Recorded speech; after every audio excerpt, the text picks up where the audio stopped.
During the past 2 years, I have found that campaigning can be a lonely business. A succession of airports, motels, not seeing my family for weeks at a time. But the rewards of staying in touch with this country have been more than worth the cost.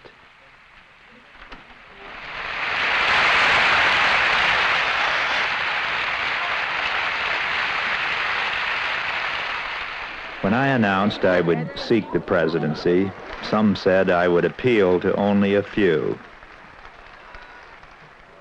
But in the past 2 years, I have touched many different Americans.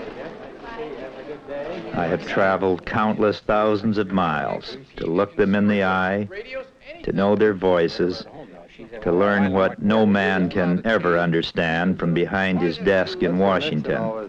Says that we only have 5.5% laid off in this country. Went by the people that were actually unemployed. It's very hard. How much, how many, and how little time? You take like eggs at 35 cents a dozen, or even 40. Well, if you don't like the way you work here, either you can quit or we'll move our plant. The thing I want to see is that the taxes I pay come back to me. I want to see schools and roads. I want to see Social Security increase. The country was disturbed, and people spoke to me openly, not just of their frustrations with government, but of their hopes. We're all Americans. We're not Afro-Americans, Mexican-Americans. If you're an American, you're an American. There were some I talked to whose words have remained with me.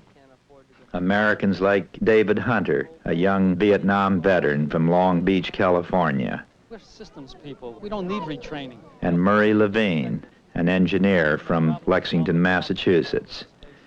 And out in Sun Prairie, Wisconsin, a family farmer named John Krebs. It's getting bigger. Corporations, they're taking over everything. And we do need a doctor in our building. In a Cleveland clinic, a war widow, Sadie DeVello. If you're elected president, what will you do about our And on a Baltimore street corner, a steel worker named Art Price, who, like the others, spoke to me not only of his concern for this country, but of his belief in its future.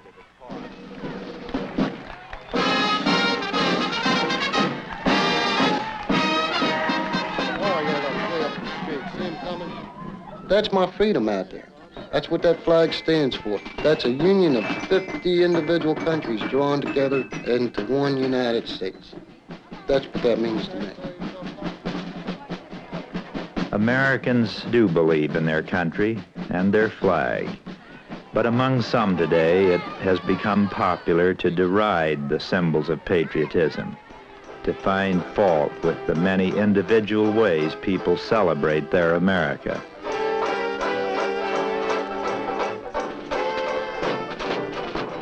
But perhaps those who ridicule these beliefs have not come from where these have come.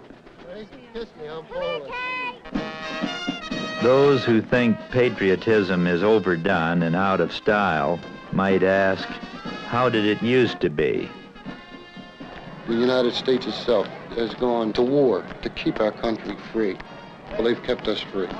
To do what I want. That's what it's given me. I work hard for what I have. I give to my children what I didn't have. I feel that I'm giving to my country a fair share, and I expect to get my fair share back from the country. The truth is that men like Art Price have given more than their fair share. In the last 4 years, they have borne the real costs of our economic unfairness.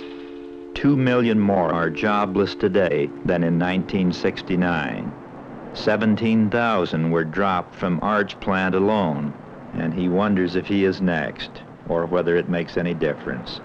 It seems like every time industry gets a pay increase, clothing, automobiles, you name it, it goes up in price.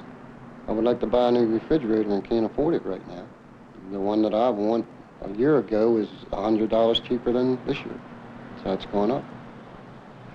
It seems like people today are just working to pay for their food and taxes, and that's it. There's not much of anything else to do. Art Price grew up in a neighborhood built by those who came over in search of a better life and an opportunity for their children that they had never had for themselves. Success meant a good education, hard work, a decent home. A generation later, that pride is still reflected in their neighborhood. Art's wife, Jean, was born in this house, and she tends it daily, like her mother and grandmother before. Like most Americans, Art and Jean live for their children, their two daughters, Katie and Marcy. You know, school? Okay. We're going to see if Daddy wants to get up and eat lunch or... Art works hard at his job, sometimes putting in 2 or 3 extra shifts a week in order to make ends meet. But he thinks it's worth it if his children can get a good education and a chance in life that he never had. Because I'm going food shopping tonight. You got coffee? Yes. Like his father before him, he prides himself on being a good father and a good provider. He feels working hard and paying taxes is his duty, but he wonders if his government shares the same obligation. Hey, were you a good girl today? Yeah. Did you play out in your yard? Yeah. I don't think the people of America are getting back what they're paying in for taxes. Tax money's being wasted every day. The war. Spend it on education and the things that the people do need. Cookie Monster. Isn't he cute? There's too many loopholes in the tax forms for the millionaires. The poor man is paying for the nation, and they're paying the millionaires taxes for him. A lot of people want to be millionaires, and I think they want to be millionaires because they don't have to pay taxes. Morse, do you have reading every day? Sometimes the unfairness affects his family in a way that hurts the most because it touches his children's future. The grade school is overcrowded. One thing, it's very old, and they probably think, well, let's just wait and see. It's been a lot of wait and see with the schools in this area. The Price family's problem is faced by 80% of the families in America. The schools aren't better today than 4 years ago, and though it gets most of their taxes, Washington only pays for 7% of their children's education. They already pay twice the local taxes of the suburbs, and still their schools need money. As long as you want to do better. I come from a family of 5 children, and I got left out of a lot of things because my family couldn't afford it. I'm remodeling a house, and I can't afford nobody, so I do it myself. Devote my full time to my job and working here around the house, but Sundays I devote to my family because I want them to have what I didn't have coming up to the world. Good. It's not bad. Today, my husband makes double what my father made, and I just can't make it. It's nothing left at the end of the week. It comes down to the nickel. This August, they get a raise. I'm looking at the paycheck, and I said, did you get a raise? And he said, yeah, I think I got a raise. So I guess they did get a raise, but the paycheck didn't show it. And this is because I guess the taxes must just eat it up. Yeah, I think we could use some chicken. What are they? This is 28, big value. Well, we'll look at those. We have been deceived, all of us, like this family. The truth is that in the last 4 years, food prices have risen twice as fast as wages. If it was going to get better, it would get better when the president had the wage freeze and price freeze and the whatever it was that didn't work. Because nothing that I can think of has been controlled. I've been to 5 stores in 1 week for specials. And when I come back from food shopping, we never plan anything for that night because I'm exhausted. You pay, and you don't get any place. That they should struggle just to see things get worse isn't only unfair. It's the surest sign that somebody, somewhere, has forgotten the real needs of our people. The wage and price control program under Nixon is a very lopsided operation in which they've been fairly effective in holding down the income of working people and freezing the wages. But the price control part of it's been a disastrous failure. And you're reminded of that every time you go to a supermarket. If what has happened to the Price family is unfair, what's happened to people like Sadie DeVello is a tragedy. I get $73.30 from the veterans. Then I get $89 from Social Security. You want to know the truth? I can't afford to buy groceries, and I can't afford to get sick, and believe me, I can't afford to die. There are 25 million Americans over 65. They are mothers and wives. They are people who once belonged to somebody, and now they belong to nobody. Not even the nation their husbands and sons died for. Put the papers in the box, please, and wait to have a seat till the doctor calls you. No country in the world treats its old as cruelly as America. And there's never been a crueler policy towards old people than in the last 4 years. They are the victims of a policy of official neglect. You go about 8 o'clock in the morning, you don't come home 5 o'clock at night. And by the time that they come and take you in here and take you in there, you're ready to blow your top. You get so nervous and so sick and hungry. Oh my God.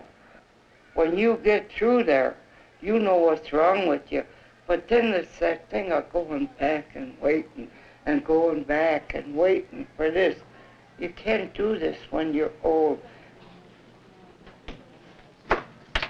Hello, can I help you? Hello? Yes, I want my refill. Oh, okay. It'll be just a minute. All right, thank you. Old people are not inclined to complain. Sadie has worked hard all her life, and she isn't giving up now.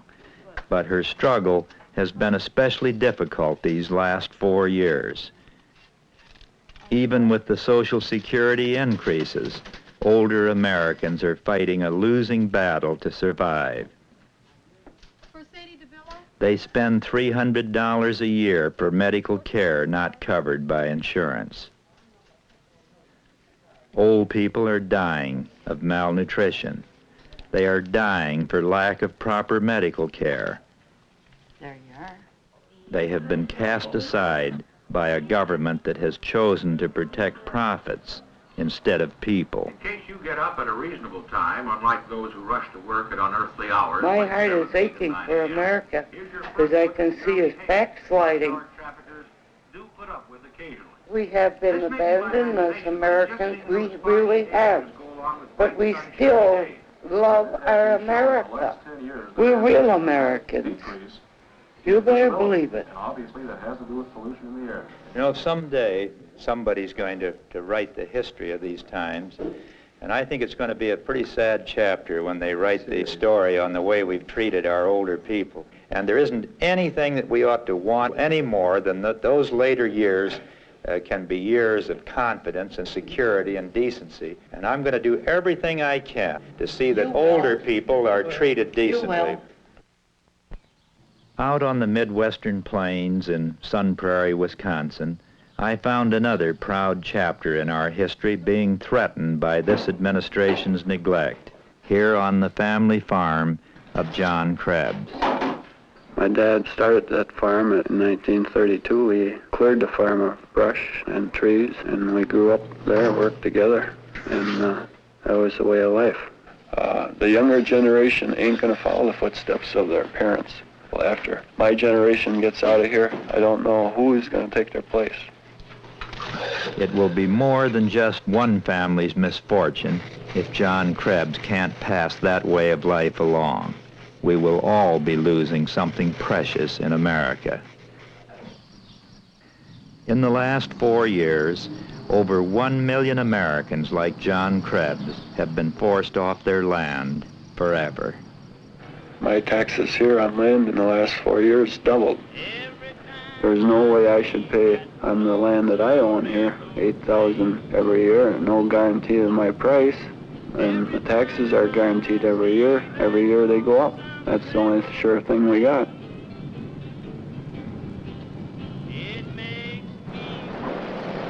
In the last 4 years, small farmers have been forced to pay up to 40% more for labor and equipment.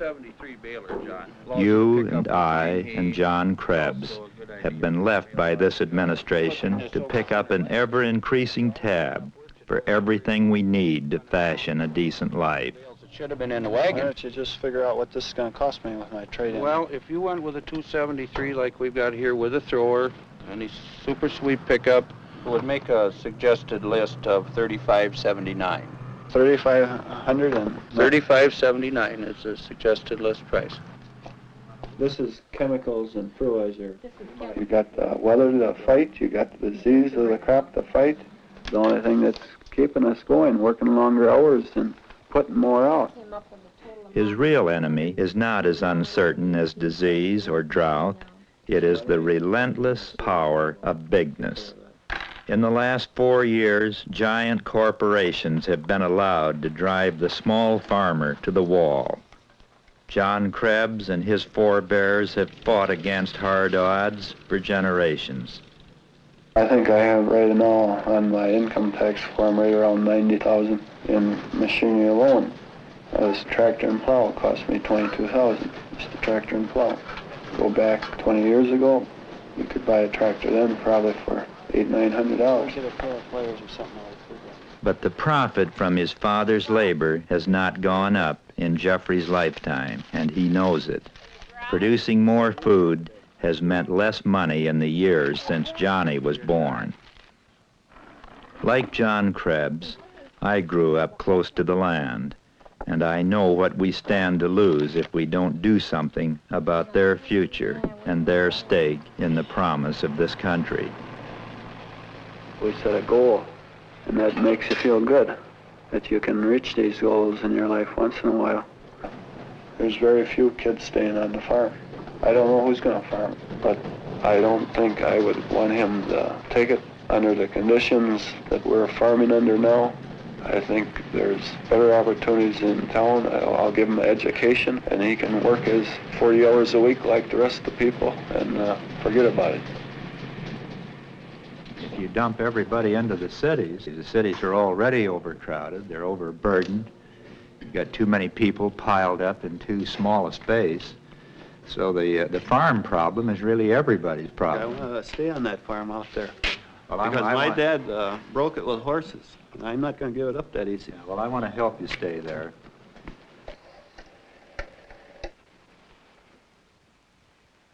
Yes, I'm calling in reference to the ad in the Boston Globe. Murray Levine came off the streets of New York, worked his way through school on the GI Bill, and has lost his job in the administration's aerospace shuffle. Oh, yes, ma'am, I do.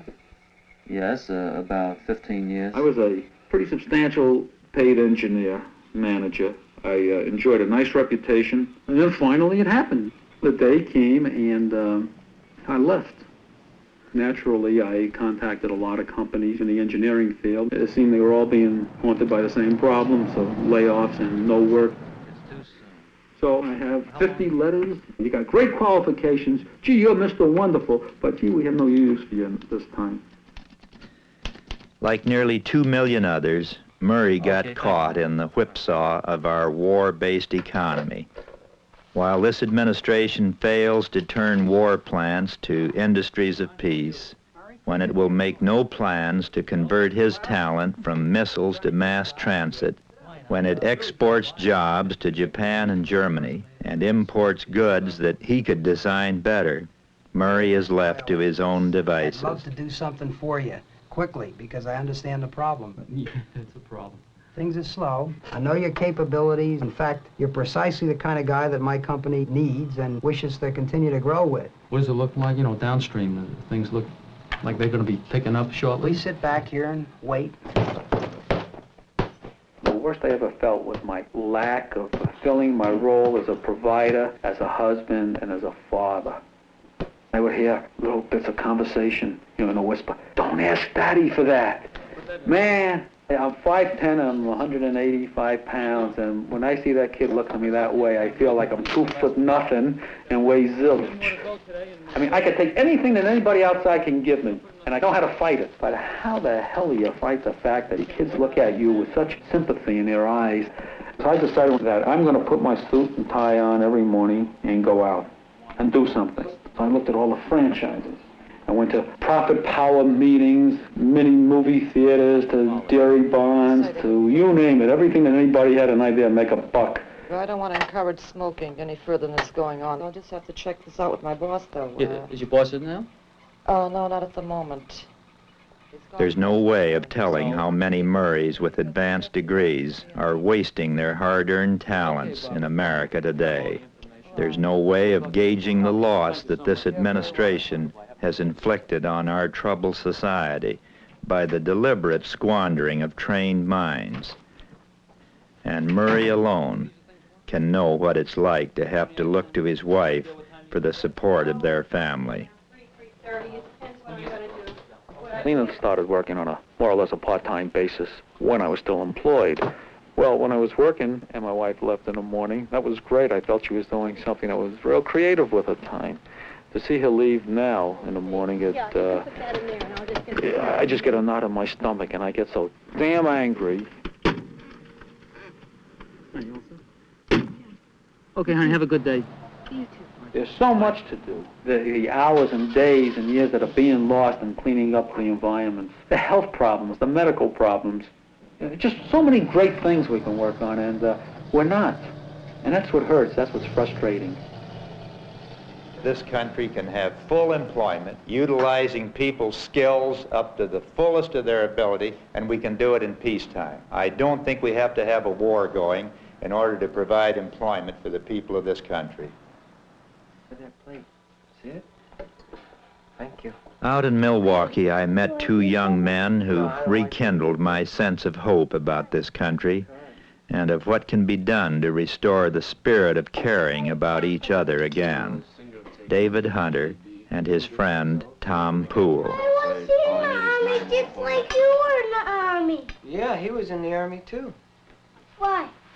Because he went to the government. Were you there too? Yeah, he was right by where I was. Where were you? I was there.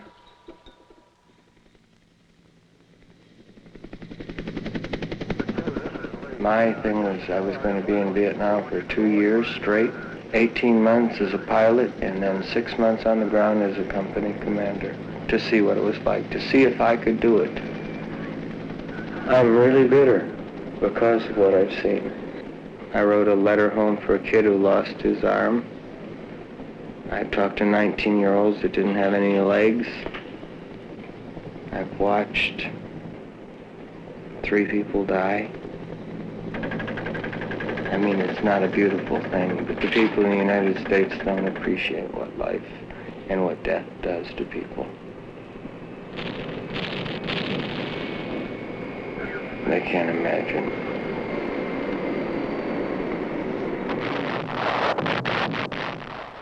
Why did they let 50,000 guys die first? And God knows how many came back like Tom, me, no legs, no arms, no eyes. Why did they let all this happen? Ready to go? See if you can do better today. Let's get down there. The tragedy of this war will not end with the signing of any treaty. Ready? Go. It will not end with the return of the last prisoner. Did pretty well yesterday. Maybe you can do better today. Yeah. I'll make her down 5 times and back this time. All right. Let's go. I don't suffer with those who were wrong 10 years ago, nor do I suffer with those in power who've been wrong for the last 4 years. Those prophets who've made a political game out of human suffering have been much in the news. But these are the anonymous, forgotten victims of that game, tucked away to languish in nameless hospitals. Okay, palms open. When I came to after 13 days of unconsciousness, the first thing I remember a doctor saying to me is, Dave, you will never walk again the rest of your life. And now my big deal is educate myself so I can educate other guys like me, so that they won't want to die, they want to live. I wanted to die once too, and I tried it. Now I want to live every second of every minute of every hour of every day. That's why you have to get the gun back. Oh, you got Jack. I'm going for a doctorate in medicine. I want to go up to a guy who's laying in bed that broke his back and lay it on the line to him. And I want to be able to say, I've been through it. This probably, when you first started out, didn't I was worse. In the last 4 years, over 100,000 of them have been left to find their own way back from the devastation wrought by drugs and shrapnel. That is the great tragedy of a government who will offer them no real help to come all the way home. If you don't want to walk, they're not going to give you braces. If you don't show up down here when you're supposed to show up down here to walk, why is the government going to waste the money? Do you know how many braces right now are just rotting? How many are hanging up back there? Do you want to walk? I want to walk. What could a person want more that's in this position? A person can want it and want it and want it and want it and just wish for it. Right. But you got to work for it. Wishing doesn't get you anywhere. Yeah. Wish you could just get out of the braces, period. I wish I could get out of them, but that doesn't help me walk at all. You gotta wanna walk. They wanted us to play war. We're broken soldiers. Don't throw us away. I love the United States, but I love it enough so I want to see some changes made. The American people want to believe in their government. They want to believe in their country. And I'd like to be one of those that provides the kind of leadership that would help restore that kind of faith. I don't say I can do it alone. Of course I can't. But the president can help set a new tone in this country. He can help raise the vision and the faith and the hope of the American people. And that's what I'd like to try to do. I'd like to get a president that we can believe in. Well, I hope I'll be that kind of a president.